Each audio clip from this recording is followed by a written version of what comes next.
Hi guys, amazing morning everyone. So for today's video, pag-usapan natin ang ating check match. Ito siya. Pero bago mo makuha yung check match commission, kailangan mo maging mover. So kung natatandaan nyo kanina, yung mover requirements ng bawat packages.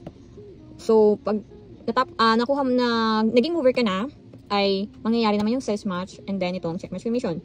So ang bawat package may katumbas na percent.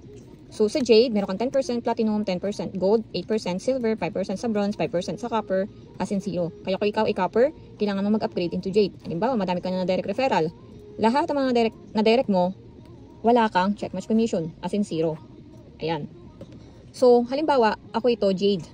Ngayon, ang aking mga direct referral, si Sarah, si Jane, si Diane, Mary Ann, William, ay kumita weekly, yung kanilang pairing commission, yung SMC.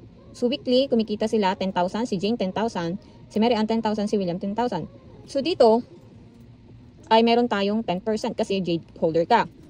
And then, ano ba ang 10% ng 10,000? So, meron ka dyan, bawat isa ay 1,000. So, ang total income mo weekly, meron kang 5,000. Napalaki, di ba? E, paano kung ang DR mo 100 at kumikita sila 10,000 each?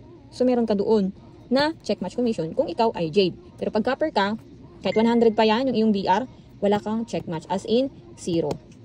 Ayan. So, paano naman, Mentor Maureen, kapag sila, ang bawat isa ay kumikita ng 100,000? Mas maganda. Halimbawa, si Mentor Sarah, 100,000, si Jane, 100,000, si Dea, 100,000. Si Mary Ann ay 100 din, si William, 100. So, meron kang 10%. So, ang 10% ng 100,000 is 10,000. Ang laki, diba? So, ang magiging total income mo weekly ay 50,000. So, paano kung ang DR mo ay kumikita, 100 yung DR mo.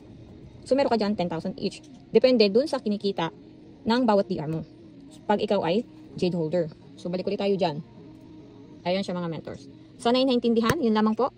Thank you. Bye-bye.